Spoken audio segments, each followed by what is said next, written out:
আমরা সঞ্জীব দাসকে গতকাল অ্যারেস্ট করেছি।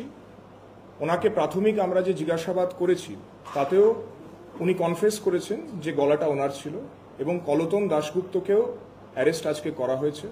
দুজনকেই আমরা কোর্টে তুলে দিচ্ছি।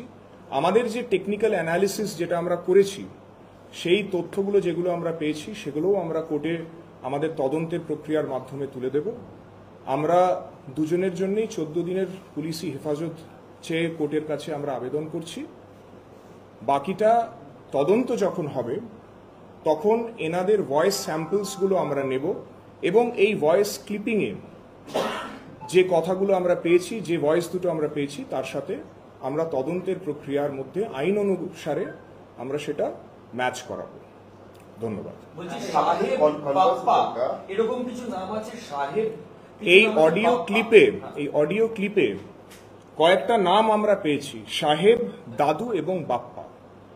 কারা এই সাহেব, দাদু এবং বাপ্পা, এই ঘৃণ্য ষড়যন্ত্রের নেপথ্যে তারা কিরকম ভাবে আছে, সেইটা আমরা তদন্তের মাধ্যমে বার করার প্রক্রিয়া শুরু করে দিয়েছি।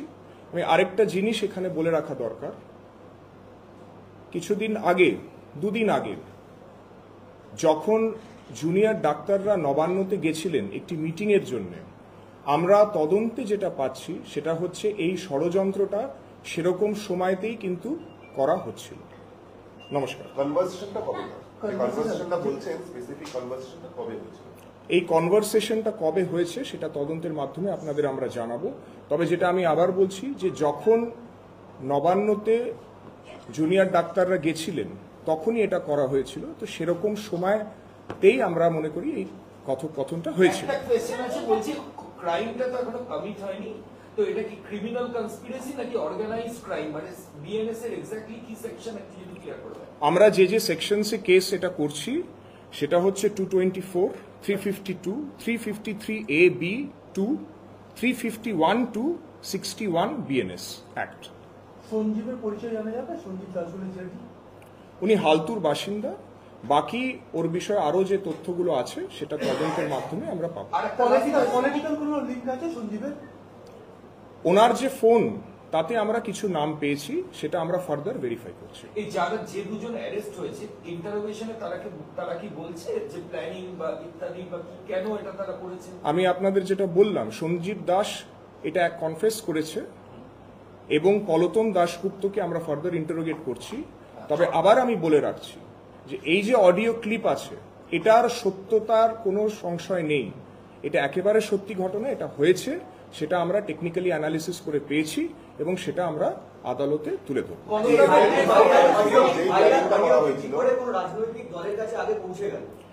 আমরা এই কেস, এই ব্যাপার নিয়ে যে কেস আছে সেটা আমরা কালকে দুপুরে করেছি। যে ভাইরাল অডিও ক্লিপের কথা হচ্ছে, আমরা তারপরে আমরাও এটা দেখেছি যে মিডিয়ার কাছে এসছে, কিন্তু আমাদের কেস কালকে দুপুরবেলায় কিন্তু হয়ে গেছে। বলছে লালবাজারে ওদের এডুকেশন চলছিল, ওখান থেকে কি ইন্টারসেপ্ট হয়েছে? যেগুলো আর ফার্দার যে জিনিসগুলো আছে সেগুলো ডিউরিং ইনভেস্টিগেশন আপনাদের আমরা জানিয়ে দেবো। Thank you.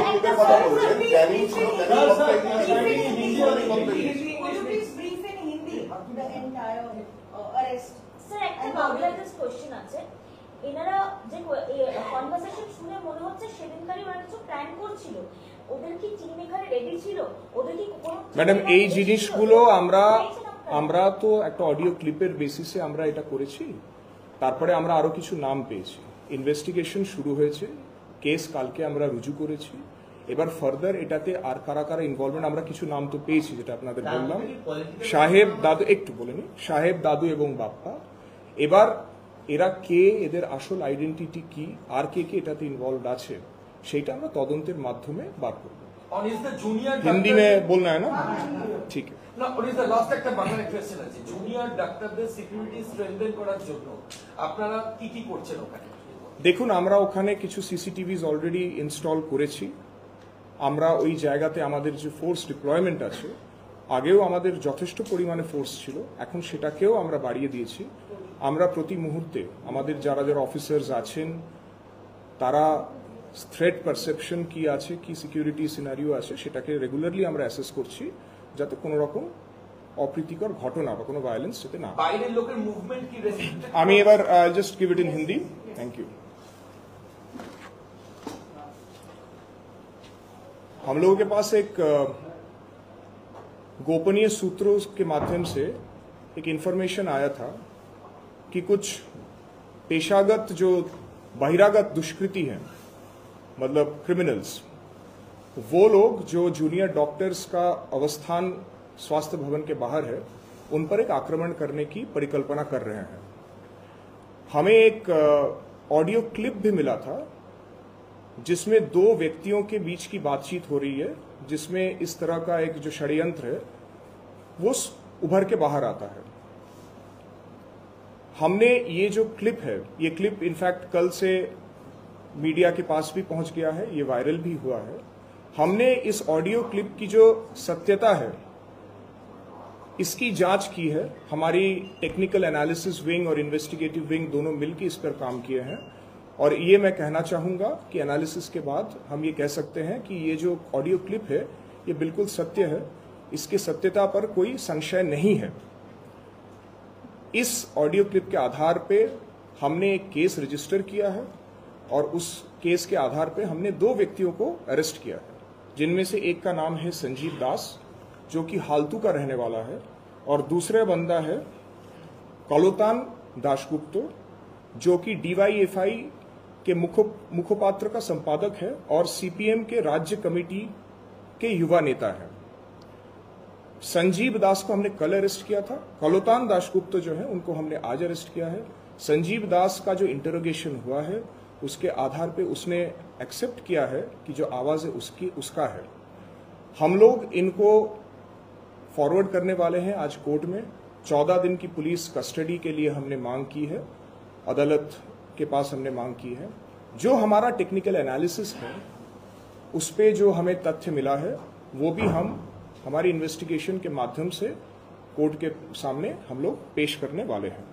सर, आपने कहा एक कॉन्स्पिरेसी था, तो सिक्योरिटी बढ़ाने के लिए उस एरिया में जो प्रोटेस्ट साइट है वहां पर कोई CCTV कैमरा या क्या सिक्योरिटी को और ज्यादा ब्रीफ किया गया? हमने वहां पे CCTV कैमरास और बढ़ा दिए हैं, और हमारे वहां पे पहले दिन से ही काफी संख्यक फोर्स एवं ऑफिसर तैनात हैं। हमने ये इन्फॉर्मेशन मिलने के बाद, केस होने के बाद, हमने वहां पे जो सिक्योरिटी डिटेलमेंट हमारी है इसको और बढ़ा दिया गया है, इसको और हमने बढ़ा दिया है। इस ऑडियो क्लिप के आधार पे हमें और भी कुछ नाम मिले हैं, जैसे साहेब, दादू और बाप्पा। ये साहेब, दादू, बाप्पा कौन है, इनका क्या अस्तित्व है, ये भी हम लोग अपने जो जांच है उसके आधार पे निकालने की कोशिश कर रहे हैं। मैं ये भी कहना चाहूंगा कि कुछ दिन पहले हमारे जो जूनियर डॉक्टर्स है वो नवान्नो गए थे एक मीटिंग के लिए। जो हमें अपने इन्वेस्टिगेशन के माध्यम से मिला है वो ये है कि ये जो षड्यंत्र, जो घिनौना षड्यंत्र जो हो रहा था, ये उसी समय के आसपास ही ये हो रहा था। धन्यवाद।